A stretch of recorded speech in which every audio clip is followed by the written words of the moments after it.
Whoa, welcome back to the second part of Defenders. Okay, so like I said, I'll keep my promise here. We'll talk a little bit about Jessica Jones and her dynamic. We'll dive into the other characters too. There's a lot of supporting characters we haven't talked about. And also the main baddies. We haven't talked about them either. Yeah.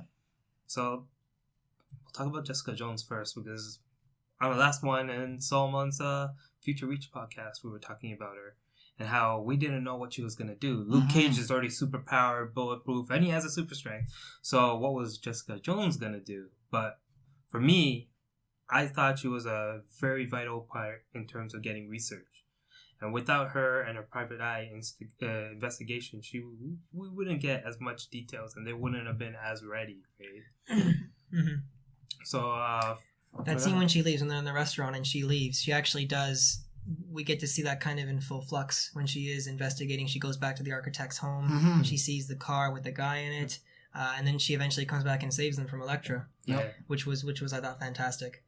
So they do a good job of that. I feel like they play their strengths off really well, and I feel like Jessica Jones's strength as a private eye was on display here. The scene when she goes again back to the architect's house and talks to the daughter with Matt, and they find the blueprints, I thought was a really good scene. The scene the part that I love most about that was when she was talking to the daughter, and she said, "I have a friend whose dad was a boxer." And and also tells back Matt Murdock's story back. Yeah, right? but when they're walking on the street, Matt says, "How did you know about my dad?" And she's like, this is who I am. I investigate." Yeah. Which again was because he didn't at that point. Yeah, we didn't hear anything about Matt's father from the past. Yeah, and I thought that was again that was wonderful. Those scenes with the architect's house and how it kind of brings it back into the investigation and Jessica's main strength, I thought was wonderful. Yeah, when she found out about Midland Circle with the architect company, right? I thought that was slick. She was that was really slick. Yeah, she was flirting, kind of letting him on. It's yes, like, I want something modern for my area. Yes, in the That's why she like throws up in her mouth as she's saying these stuff. It's like the type of person she is like when she does that though. Hi, how are you? Yeah. Hi. Even the records. She went through so many records of transactions, right? Like we thought they were immortal, but we didn't understand how immortal they were until those transfers kept on going and going. It's like 1800s they backtrated. I think Sigourney Weaver's character Alexandra goes back to 1820. That's right. Yeah. And even further back. She just couldn't find it. Yeah. She finds the explosives as well. The architect's hideout, the explosives. We don't get to see how she found it. She just found it, right? And she was being investigated at that time. What do you mean? Like in the beginning. Okay, remember the guy called her office? No, we got that part. I mean, like, you don't actually see her break into the place and find the explosives. No, yeah, you do. Did you? She snaps the doorknob. Oh, okay. Yeah, she and goes then she walks in I don't know and what she's kind of like, weird what? stuff you're into. Yeah. And she finds all the C4. Okay. Yeah. I binged it, so... We binged it, I might have missed a little detail here and there. Yeah. But no, that was a good scene, because that's when you know, like... And that's right when the quake happens afterwards, right? That's when you know things are going to really hit the fan, right? Yeah. Things hit the fan. Oh, yeah. Did they ever? Yeah. And then her being, like, more practical and out there, like, on the field when it comes to, like, her using her abilities. She uses her powers a lot more differently than Luke Cage does. Yeah. Right? She uses it like, oh, well, we need to block that door. She'll, like, lift, like, some huge-ass thing, like, put it in the way. She'll snap door. Like, Luke Cage has the ability to snap doorknobs, too. He has the same strength. But she's like, no, we need to get it. She's not indestructible either, right? So she doesn't, like, Luke Cage can also, like, defend. Yeah. She can't, right? She can die. So she plays it smart. All her battles are smart, right? Mm-hmm. And I like her Very quirkiness, practical. though. It's just like when Luke Cage protected her, and it's just like, oh, you like this? It reminds me of old times. Yeah. We'll go back to this, And then when she's beating up the guy who was in the car thing. When she pushed his head against the glass. Yeah. She's like, I don't know martial arts or no. It's just like, am I the only one who doesn't know kung fu? Yeah. But then she does say, like, I may not know it, but tell me if this hurts, something like that. That was a nice little touch. That was a cool scene. Yeah. And then of course the train scene where she steals the beer. Yeah. I still can't get over that. She is in my honest opinion, she's quite miserable. Even more so in this like she was miserable in Jessica Jones, but she's even more miserable in this one, like to the point where it was kind of like unbearable at times. Like when Malcolm walks in at the beginning, she's like, "Get out!" And she's like, "We're not at this stage anymore where you can just walk into my apartment." Like, come on, like come on, it's Malcolm. Like he's such a sweetie. Like, there's that too. But like even Daredevil, like there was a hint of him going like, "Come on, Foggy, come on, Karen, leave me alone." Like I'm not addicted. I'm not. I'm not an addict. This is just who I am. But he's kind of brooding. She's just like, nah. She's so miserable. And she would scream at like she's a dragon. She like literally scream at you and just leave her alone. Except for Trish, but for two different people with similar powers, Luke Cage is a complete opposite though.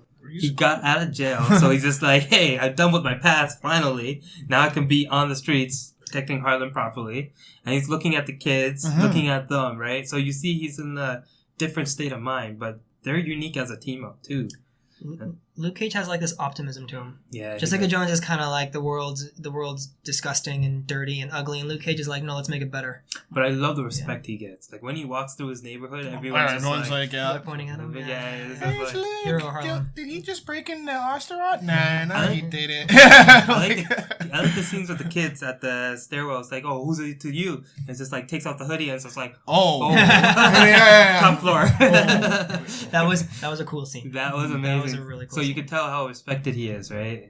And I was like, he goes through some sad stuff too, right? The kid that he was trying to protect gets killed off. And he's there with the mother, right? Like he's there when she gets the call. Yeah. Right? And he holds her, and that's a touching scene. It's a really sad scene. And you can tell that's kind of like he's unique on his own. That's a character that we can't really see Daredevil or like Jessica Jones or Iron Fist dealing with that, because I'm pretty sure Iron Fist would have flipped his top and just went after them. No. We've seen those other characters deal with those situations. Like I mean, even in the show in general, like Jessica, when the mom and the daughter come to like talk to her about the husband, she was like, well, like. She's like, no, screw you. He's cheating. Right? Yeah. And then before they left, she made sure to say, like, I hope you find him. So they're like, they do have their sincerities. And even, Iron Fist, like, there are moments even in this where he's like, he's crying over someone, or he just like very emotional with someone. And especially, like Matt. Having that conversation with the boy who's in the wheelchair, right? His life got changed, and he has that like real deal talk of him, like, look, buddy, scene. Like you got to take your life back. Yeah, I love that scene. It was such a real conversation. Because there was no sugar on that exchange. It was really nice. I like that exchange, and I like the exchange when Luke was talking to the guy and the boy in jail before he died. Yeah, that was a nice scene. The exchange between them. He's trying so hard to help him. The kid's like, you can't help me. Yeah, so just go help my mom. Go to my mom. You know what I love about Luke Cage and Daredevil? Something they have in common is they really do a good job of, at least to me, they really are like emblematic of their neighborhoods. Like Daredevil really represents Hell's Kitchen. Like Daredevil is like a part of Hell's Kitchen, and Hell's Kitchen is a part of Daredevil. It's like they intertwine. And Daredevil, and I think the same thing goes with Luke Cage and Harlem. I think they represent that's just a part of who they are. Their neighborhoods are as much of a character in their storylines as they are. Well, Luke Cage kind of more adopted Harlem, right? He wasn't from there, right? That's true. Daredevil grew up in Hell's Kitchen, right? That's true. But he does get that, like I said, he does adopt it because of Pops, the character you'll meet when you watch Luke Cage. I've seen you saw. Okay, Pop. If you haven't, Pop. I miss Pop. He was a great actor too. But I just feel like they do like I just feel like within those ranges, within those settings, Hell's Kitchen and Harlem are so active. Yeah, I just noticed that. Well, other than them, we do have another 4 characters that are very vital to the series too. Starting with Madame Gao. Yeah, she actually crossed over quite a bit.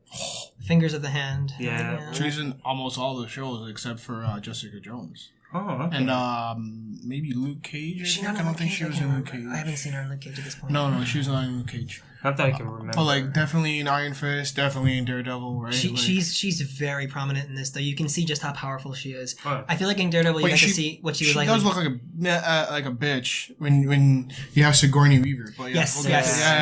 That's the only time you see her look like a bitch. But she's two-faced with her. She'll go and she'll talk with her, but then at the end she'll be like, she's not ready. Well, she's still the leader. Yeah, she still has a respect for her leader. It's like but what I liked about this was Madame Gao's power is kind of on display here. You see her power as a drug lord in Daredevil, right?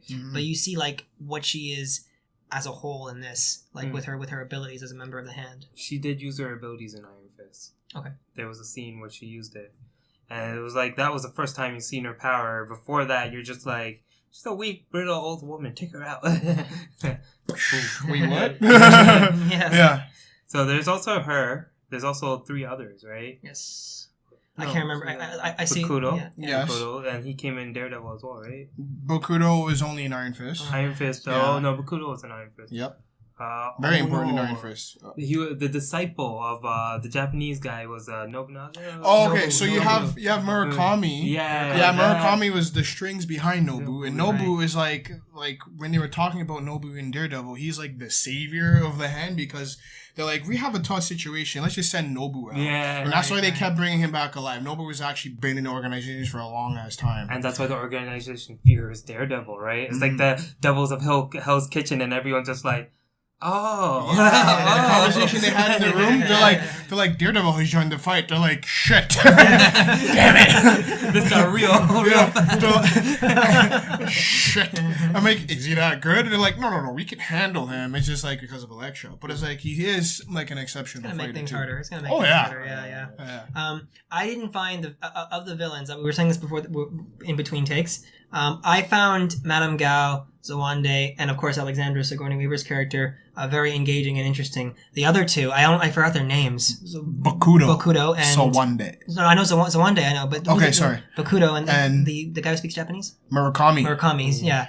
I didn't find them particularly interesting compared to I know Murakami's prominent in this. But Madame Gao and Zawande, as the fingers of the hand, I found them far more interesting. Okay. I know Zawande doesn't last as long. Sure. But I just found his story interesting, and the exchanges when he was under captivity with Stick and the rest of them was very interesting to me. I didn't find Bakudo.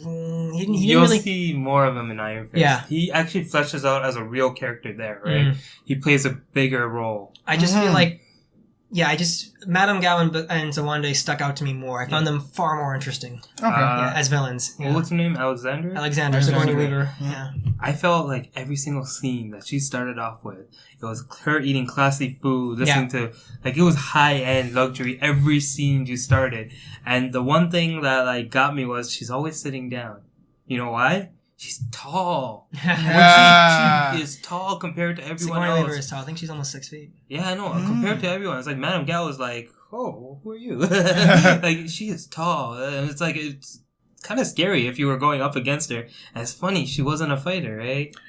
She is a fighter, but I think it probably has to do with production and how obviously how they've written it, but definitely all you really need Sigourney Weaver is to deliver her lines because she's a really dramatic role, she's a dramatic actor, so just give her those dramatic roles. But how they place her is she is a fighter. She came from Kunlun just like everyone else. Yeah. She has the same abilities as everyone else. She's just not someone who's on the field and fighting like them all the time. When she stands, so you never see that get pulled out. Yeah. And when she's standing though, and when she is speaking with members of the hand, there is this aura of intimidation to her. Oh, yeah.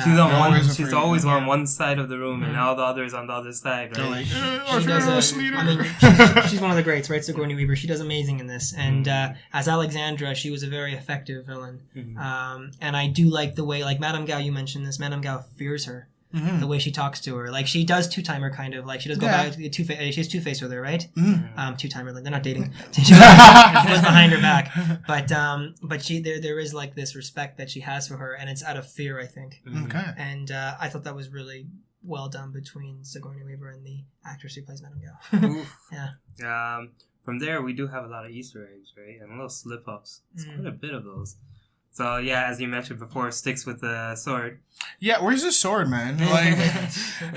One scene, you see him, he has his one hand, and he's like, shink. In one of the scenes, they mess up, the witch hand got cut off. I don't know if you guys caught that. Oh, no way. There's one scene where that happens. Oh, for continuity. Yeah. It's actually when he's walking in to the restaurant, and you're like, why is a sword in his other hand? Oh, did they? I didn't notice that. I didn't notice that. I missed that. Him running around the pole when they're in the building, when he first gets caught. There's some other issues there as well. We're talking about continuity errors, right? Yeah, continuity errors. Claire, you were saying the cup is where's Colleen?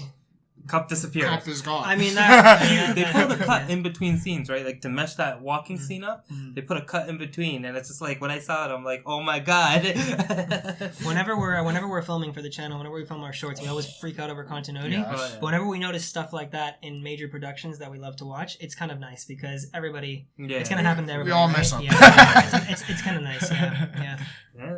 But it didn't take away. It didn't care one hell of a shit. Didn't matter after that. Like, you deliver what was important, essentially. After that, there was scenes where, if you guys noticed, the kid in the wheelchair, he had a red hoodie on his lap. It's just like a bundled up red hoodie. And then you see... Matt defended? Yeah. He had a hoodie on his lap, and it was red. It was dark red, like Daredevil's. Right. And it's funny because the kid in the jail cell, when Luke is talking to him, has bright yellow. And blue jeans. Like, it was almost like he's wearing Luke Cage's colors, right? Yeah, they were a reflection of... I'm not sure about the girl that Jessica Jones talked to. I didn't focus on her. She had purple lipstick. Purple lipstick, did she? Yeah. Okay. I didn't notice that, honestly. And then who else is left? Or black, but even like just. Iron Fist didn't talk to any children or like had any of those. I don't think you did. There was also the supporting characters though. We haven't talked too much about how they like all the other supporting characters from every show. I thought who cares? I thought that. I do.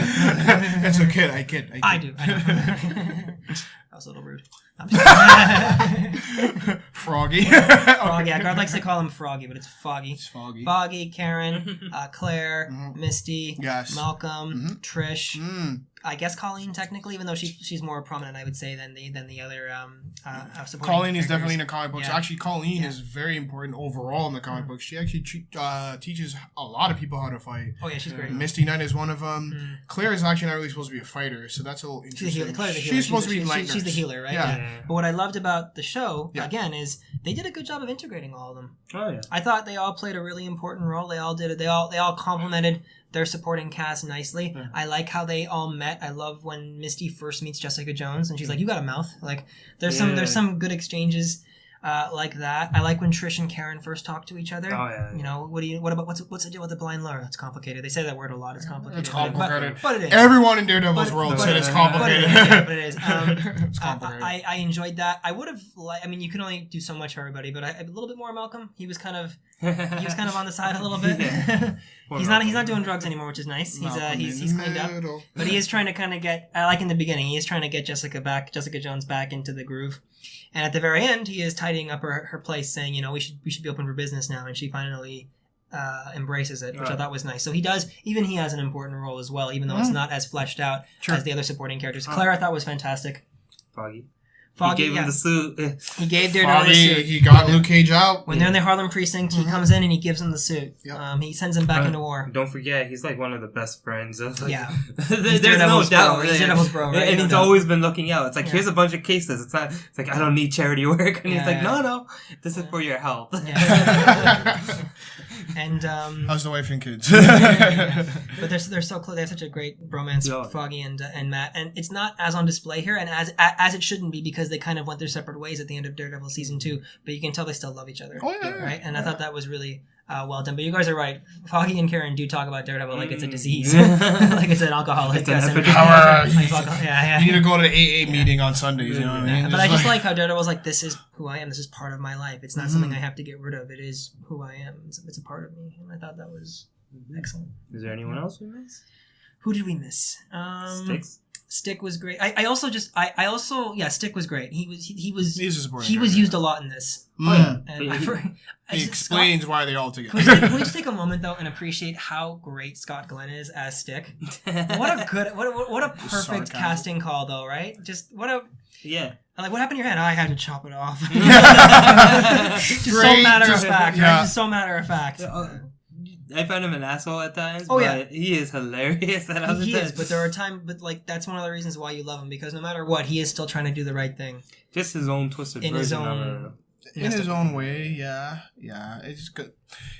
Because he just gets down to, like, how do you deal with a situation the best way? And, like, in the room, they had Iron Fist tied up, yeah. And he's like, well, here's the way we're going to do it. I'm going to put you down because you can't stop me, Luke Cage. I'm going to kill him. And then Elektra comes in for the save. Yeah. So, like, but yeah, he'll make, like, certain moves and decisions that are, like, just straight to the point. He even wanted to kill Elektra in Daredevil season 2. So it fleshes out his character as who he is, right? And end up being his downfall. Yeah. It's like he like Stick, sure, he has like the right thing in mind to have a situation go like fix the world kind of thing. His intentions are noble. Yeah. But the way he goes about them. He never looks for another way. Like, he does look for another way, but he doesn't look for, like, the best way out. He'll always go for the matter of fact, like, straight to the point. Like, he checks his emotions in before he goes into battle. Well, to his credit, he's seen his entire clan. Like, the Chased. Yeah. They're not all like that, though. No, they're all gone. They're gone. They're all gone. The way they got eradicated was too fast, too soon, and he sees it, right? And he's just like, if I continue like this, the hand's gonna win. So rash moves we gotta just logic. defeat them soundly as possible. Yeah, or stop them as much as possible, right? Mm-hmm. But it wasn't the effective way, but it did work in a way for him. Well, it worked within the context of his character. Yeah. But like you said, it led to his downfall. Mm-hmm. Yep. It did lead to his downfall. But he's still an amazing character. Like I think Stick is great. Oh, yeah. I like the way they did Claire. I love how she went to the building with them, and it even kind of talked Luke Cage into blowing it up. Yeah, there was a little bit of that, right?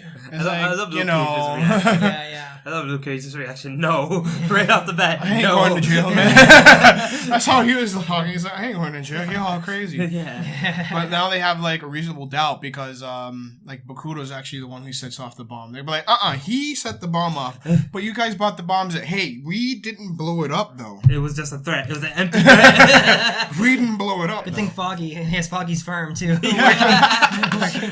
Claire, Garth. I like he's like Claire who? What about Claire? Claire who? No one was there. No one was there. And no, I liked how the supporting characters were molded into the storyline. I thought they all played a really important role. I love the way Misty she just got right in there and sacrificed herself. Yeah. Her arm.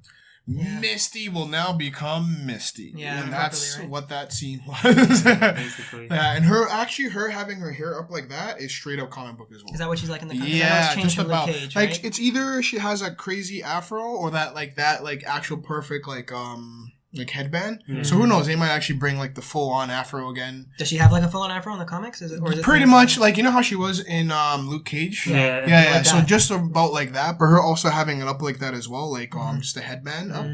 It's also all comic booky, and her obviously getting her hand cut off, not the same exact way in the comic books, but regardless, she's gonna become Misty Knight after that. It's just leading up to it. Oh yeah, it's happening. Yeah. And she teams up with Colleen Wing. So that's the thing, though. That makes sense. Yeah. So, and that's how Colleen Wing is in the comic books, is they team up and they're like, they do more discount Defender stuff. Yeah, but they're more on the legal side of it, not to, they help out in terms of that. And then obviously you're gonna probably see a lot more of Luke Cage and Iron Fist teaming up, because that is like a straight up like comic book. Yeah, that's they're partnering together, right? Yeah. Power Man and Iron Fist, was it? Right? Is that what they call it? Essentially, but you can just team up like. You just call them Heroes for Hire. That's the comic book. Yeah, I read a couple of those. They're fun. And there is a budding bromance between those two, right? Oh. Yeah, there is when they are talking about like the dragon and Luke Cage kind of taps him on the lap with the newspaper. Yeah. That was kind of that was fun. I like those exchanges. I like how Luke Cage is just like, I'm not believing this shit. And it's like, fine, I'll listen to you. Iron Fist actually looks so sad when Luke Cage is like, I was just kidding about the dragon. He's like. And Luke Cage is like, all right, what? I bet it must have hurt when you punched the dragon. I was burning his head. There was some really those actors are all really good. That was just it was so well cast. Yeah, the chemistry is great. Mike Coulter and Finn Jones's chemistry works great. They and I thought also Jessica Jones and Matt Murdock had some good scenes together as well when they were investigating and talking together. Mm-hmm. We already kind of touched on that a little bit, but I just thought they did a good job of kind of isolating them into groups of two as well with Luke Cage and Iron Fist and Jessica Jones and Daredevil. Yeah, that was good. They had a good dynamic going in there. Mm-hmm. So, what about the Easter eggs in the show? Other than that, seen any Easter eggs, you guys? Mm-hmm. Well, why don't you tell us, Mick? Oh, 100%. Okay. I'm trying to think back. I'm kind of missing out. Yeah. Okay, well, Misty Knight is obviously one of them. Yes. Her hand getting cut off, arm, excuse me. Iron Fist at the ending. Actually, there's a huge amount of Easter eggs at the end of the Now, because I was confused before. Remember we said Easter eggs before when we said continuity. Now we're talking about Easter eggs. Okay, my mind is all right now. Yeah, sorry, go on. Iron Fist at the end, you see him in that sort of like kind of a jumpsuit costume. Right. Like a shirt, jacket kind of shirt. Dark with like streaks, right? That's his comic book suit, right now. Which I don't like much. I like the V-neck one. The V-neck one, the classic. Yeah. It's not going to really work right now, you know what I mean? But, like, that's how you bring it, right? The Immortal Iron Fist. The Immortal Iron Fist. I had to say it. Don't make me use this. When he was brooding on the rooftop, I was just thinking, is that Batman brooding? But anyways, go ahead. Go ahead. At the end where Daredevil, when you think he's dead, but you obviously know he's not, but he's getting in the nursery. He's actually at the church where he first grew up with adoption, and it's Maggie, right? Right, they say Maggie, get Maggie. Yeah, so that's like something that they kind of explored in the Ben Affleck movie. Not too much, but regardless, they're bringing her in if it comes to Daredevil, and she was involved in his resurrection in her comic books. I know we mentioned the Ben Affleck movie. Calm down, relax. It's okay. Yeah. Deep breaths. Something I also mentioned during the podcast was Midland, like actually being the name for the hand when they had their own building. Right. Oh, yeah. That's straight up comic book, and it going like how many feet down and whatnot. That's all comic book, actually. Obviously, Heroes for Hire is a straight up Easter egg. So anytime you saw Luke Cage and Iron Fist like teaming up, all of those moments just about, you can actually probably pull up the issue and find them. Man, there's a lot of Easter eggs, definitely, but I think those are the most notable ones I can really pick out. Actually, maybe the one greatest last one I would say is Foggy and Karen Page. So Karen Page by now in the comic books is dead. Yeah. Kevin Smith killed her. Yeah. Kevin Smith? Yeah. So by now she's dead. He wrote the issue. So a lot of the parts that Karen gets, probably from now and since season 2, all of her parts has been just about like roles that other characters have done. Like, so Night Nurse is decent in terms of like how often she's around, who's Claire. Right. Claire is actually a lot more prominent. And so anytime you see Claire healing or doing anything like that, that's a prelude to what she's going to be in terms of that. And anytime Karen is on the screen or like when she's doing something, a lot of her stuff is actually from Night Nurse. So there's just something there to like think about. But definitely there's a whole bunch of things in this that you can go over. Those are the things I actually like got to pick out. But I watched it once and then up to episode 5 right now again just to kind of re-jigger myself of everything. But definitely a lot of the Easter eggs I find is like during the middle of the show and definitely at the end. They do a lot. The thing about Marvel is because it's a big empire now, and it's an interlocking universe of films, TV shows, and Netflix stuff. I just think they do a really good job of leading into Easter it. Egg. Yeah. I'm sorry, there's one last Easter egg. Yeah. Guess who was in this too? At the very end, I saw the... It was in the end. Okay, at the end, okay. Okay. We'll talk about that in a second then. Who is the one dude, that one motherfucker you see in almost every Marvel thing you've ever seen? Stan Lee. Oh, the picture. Yes. The picture in the back. You do see a Stan Lee cameo when they're walking down the street. I think it was Jessica Jones.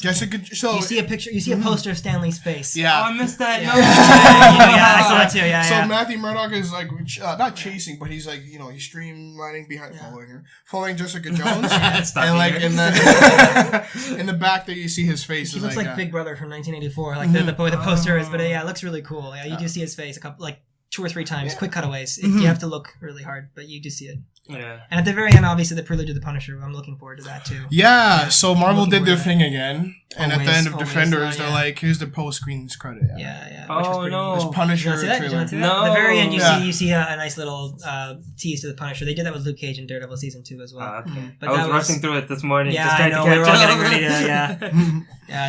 to. The struggles of making a podcast. I don't know. I was trying to look at the right word. The grind doesn't know. The grind doesn't know. There's no there on the grind. Yeah, because we have to do this, then we gotta get home and get ready for work tomorrow. So he's coming to collect.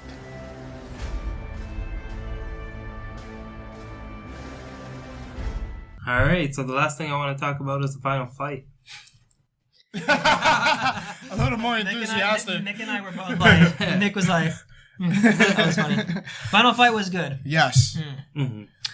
I felt like the lead up to it with Elektra and Iron Fist was a little bit dark. Personally, I'm nitpicking, but I just thought it was a little bit dark, a little hard to see. Once they were all together, I felt like it was a little bit more illuminated. It was underground, so it's tricky, but I thought they did a good job of it. No, they had those 30 minutes set up lights. They had it. They had it all cornered. Get the floodlights, get on dim, It's funny, for a bunch of people that are working to mine out dragon bones, they didn't have much light there. Yeah. They didn't have much time either, right? No. Because literally he just broke down the door and they're like, And then we get that scene where they come down through the elevator, or where they had Jessica Jones just in there by herself and comes down, and Danny Rand's just like, only one person? And Luke Cage and Daredevil did like an ambush. It was we awesome. got your back, don't worry, Danny. Light it up. Yeah. Again, that's more like, I just love the connections between those two. Yeah. It was good. And there was a couple of brutal hits in there. That fight scene, the way they choreographed it. Oh, yeah. Man. It looked good. Luke Cage bulldozered someone, and I think like Daredevil did this kick to stop some guy dead in the tracks, and when you see that kind of stuff, it's just like, oh my god. They all fight in a unique way, and that was on display here. You could see it, and it looked awesome. Yeah, the mesh back and forth really worked. Yeah, and the music changes. Just like they've been doing that the entire show, right? Just like how they transition the music in, and when they start it, with this big boom coming in there, and just it's almost seamless though. It's almost seamless. Very seamless. Like and if you're not paying attention, it'll be just nice background music. Yeah. It's like, what happened? It blends in really nicely. They do a really good job of that. And again, given the location, I thought it was a successful execution of the fight.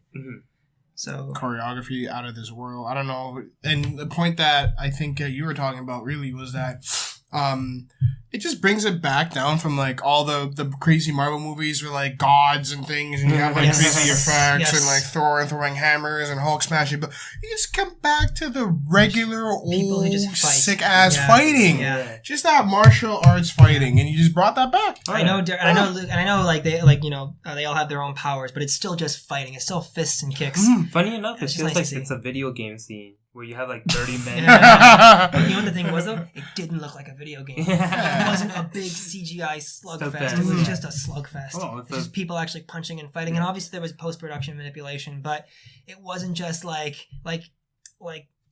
all the CGI. Like Guardians of the Galaxy 2 just came to my mind. And I loved it. But that fight scene at the end was just a video game. Yeah. And this wasn't that. Yeah, and that there's no quick cuts awesome. Here. They were all brutal. and that was awesome. So, yeah, I mean,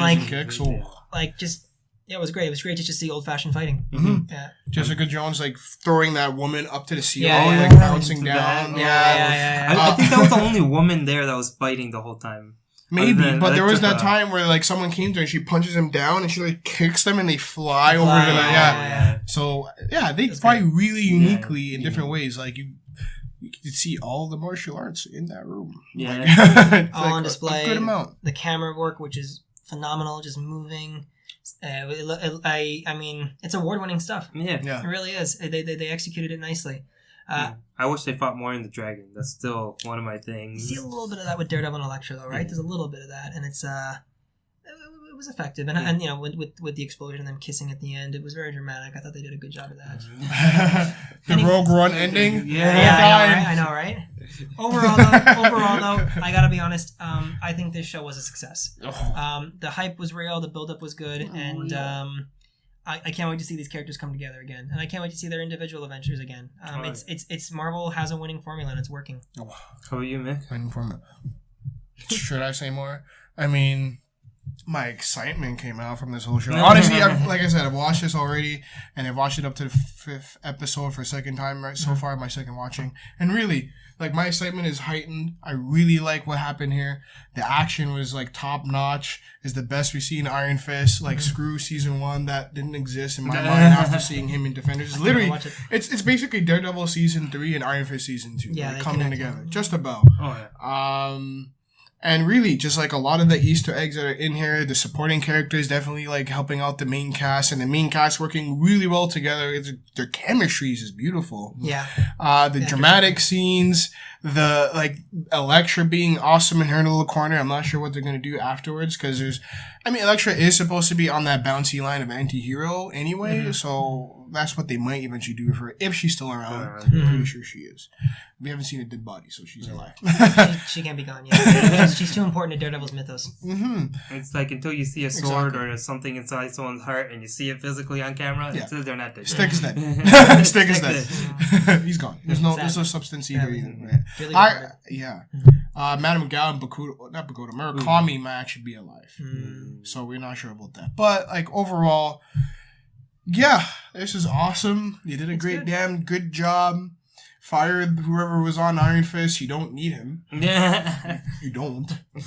You saw what Iron Fist could do. I'm at the point now, too, where I actually am looking more forward to the Netflix Marvel stuff than I am the movie. Yes. Actually, I am. Yeah, it's right. more... To me, it's just real. And they do put in the magic and the mystical into it, at least with Daredevil and Luke Cage and Jessica Jones they did. But I don't know with Iron Fist they do too, which I will watch. But it's still very real in my eyes. It's still very gritty. For me, the whole thing was like you guys said, everything's there. For me, I love how they ended it off. Because it can go either, like, you could do group ups now, or you can just straight up just say, let's continue the story and get them to meet up later on. So I wouldn't be surprised if they do Heroes for Hire just for like a season. Where Luke Cage and Iron Fist jump up or something like that. That could be one of their shows and they just, they bounce between each other. Right. So there's a lot of possibilities they opened up to. And it's just the way they set up the ending, which surprised me. Because it's like, you got Luke Cage, he's just like going to start his own thing. He's either going to settle down or he's going to do something for Harlem. And you got Iron Fist on top of a roof. You know he's going to do whatever Matt Murdock would have done, right? Mm-hmm. He's taking on the mantle and continuing it. Yeah. So that was a nice touch. And then they showed Jessica Jones opening up the private eye. So you know she's going back in business. Mm-hmm. And finally you have Daredevil on a bed and you're just like, what's going on? Yeah, I know. It's like, I knew he wasn't dead. He was too important. They better not kill him. I loved it all. And who knows what if... I think they might actually do his resurrection storyline. Because it's set up very perfectly for him to do that. Mm-hmm. You have Maggie and him coming... Like, I'm pretty sure they're going to do it. And not to spoil it, but it does get into him, like, a certain character who's in jail. Coming back. So, well, I guess it's literally a resurrection. We'll wait and see. We have to wait and see. Yeah. And with that, and it's coming out soon, next year, season 3. So with that, you guys have an idea of what we think about what's going to happen with Marvel. Why don't you give us a comment below and tell us what you think and what you thought of the series and where we think Daredevil or any of our cast members here are cast in Iron Fist or Daredevil Defender. Whoa. Long day. Long day. Like Jessica Jones said, long week. Long week. It's been 3 days. What? With that note, we'll see you guys around. Join us next time. Like or subscribe if you enjoyed what you saw. No. Kyle's not here. Subscribe. Yeah, we had to edit Carl into the just add him in every scene. Thank you for watching. If you like what you saw, you can check out the next video here. If you're in a daring mood, you can select a random video here.